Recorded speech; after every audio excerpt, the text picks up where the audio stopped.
Right. So now what we are talking is provision relating to interest on capital. बहुत ही interesting चीज है समझना। पहले तो ये समझ लीजिए कि कैपिटल क्या होता है। Capital means the amount invested by the owner to start the business, to run the business, to expand the business. उसके लिए जो भी अमाउंट ओनर इन्वेस्ट करता है उसको कैपिटल बोलते हैं। Capital can be in form of cash, capital can be in form of what you can say stocks of goods, and the capital can be in form of other fixed assets। मतलब owner cash ला रहा है, fix asset ला रहा है, या फिर और कोई goods ला रहा है बिजनेस में, तो वो क्या है, वो है appropriation of sorry what you can say that is the what you can say that is the capital। okay। अब कैपिटल पे आपको कैपिटल जो है वो फर्म यूज कर रही है, पार्टनर ने फर्म को दिया हुआ है। तो जैसे फॉर एग्जांपल हम किसी की प्रीमाइसेस रेंट पे लेते हैं, तो हमको क्या करना पड़ता है, हमको रेंट पे करना पड़ता है।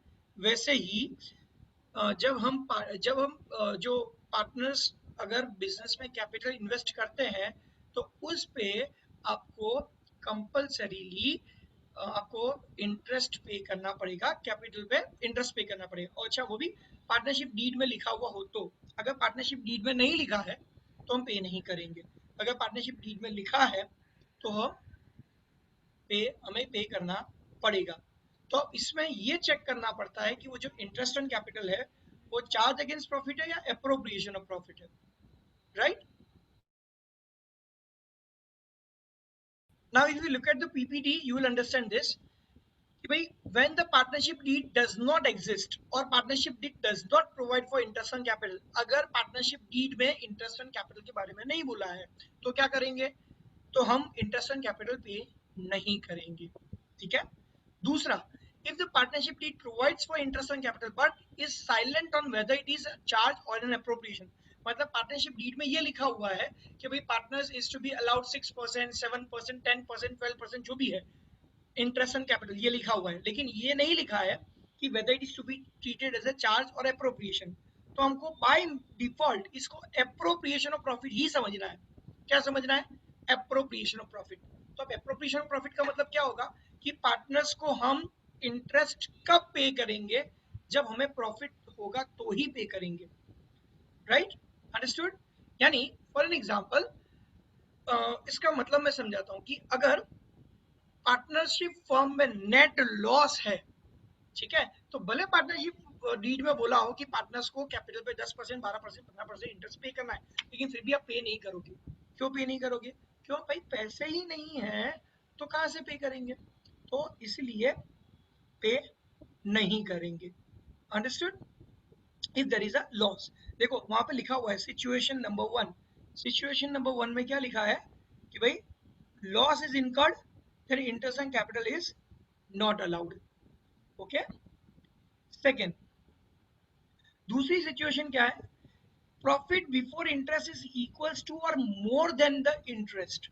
मतलब क्या कि सपोज पार्टनर्स है, दो पार्टनर है, दोनों की 1 लाख रुपीज कैपिटल उन्होंने इन्वेस्ट किया। ठीक है।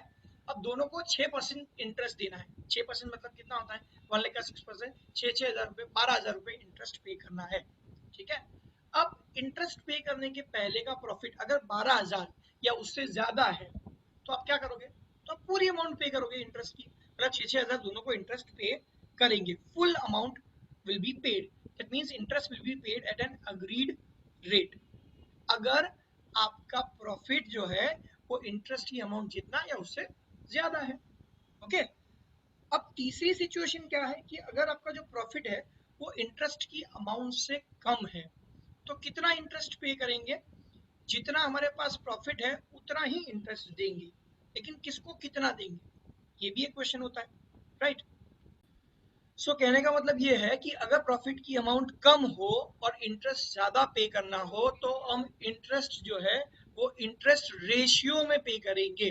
ठीक है, किसके रेशियो में, कैपिटल के रेशियो में या फिर इंटरेस्ट के रेशियो में। इंटरेस्ट का रेशियो जैसे मैंने बोला कि भाई समझो दो पार्टनर्स को 6,000 देना है, आपके पास 10,000 रुपए प्रॉफिट है, तो 6,000 मतलब कितना, 1:1, यानी 10,000 आपको 5,000 बांट देना है। इन शॉर्ट, अगर सुन लो फिर से, अगर प्रॉफिट की अमाउंट इंटरेस्ट की अमाउंट से कम हो तो हम कैसे डिस्ट्रीब्यूट करेंगे interest on capital? Proportionate ratio में, प्रोपोर्शनेट बेसिस पे रेशियो में करेंगे। Ratio of what? Ratio of amount payable, ratio of interest payable. आप रेशियो ऑफ कैपिटल भी बोल सकते हो, रेशियो ऑफ इंटरेस्ट भी बोल सकते हो, one and the same thing. Next, number 3, when the partnership deed provides for interest on capital as a charge, अगर पार्टनरशिप डीड में क्लियरली मेंशन किया है कि इंटरेस्ट ऑन कैपिटल जो है वो चार्ज अगेंस्ट प्रॉफिट है, तो चार्ज अगेंस्ट प्रॉफिट का मतलब ये होता है कि आपके पास सफिशिएंट प्रॉफिट हो या ना हो, आपको तो पार्टनर्स को पूरी अमाउंट पे करनी पड़ेगी एज एन इंटरेस्ट। और दूसरा, क्योंकि ये चार्ज अगेंस्ट प्रॉफिट हो गया, इसलिए इंटरेस्ट ऑन कैपिटल को हम पीएनएल एप्रोप्रिएशन में नहीं लिखेंगे, इसको हम लिखेंगे प्रॉफिट एंड लॉस अकाउंट में। क्यों? Because it's a charge against profit, it is not appropriation of profit. और एप्रोप्रिएशन अकाउंट में कौन सी चीजें आती है? Which are appropriation. पर चार्ज अगेंस्ट प्रॉफिट सारा किस में आता है? प्रॉफिट एंड लॉस अकाउंट में जाएगा। तो प्रॉफिट एंड लॉस अकाउंट में जाएगा। और दूसरा क्या होगा, अब आपको प्रॉफिट देखने की जरूरत नहीं कि प्रॉफिट है या लॉस है, प्रॉफिट हो या लॉस हो, पूरा पूरा इंटरेस्ट पे करना पड़ेगा, because it's a charge against profit.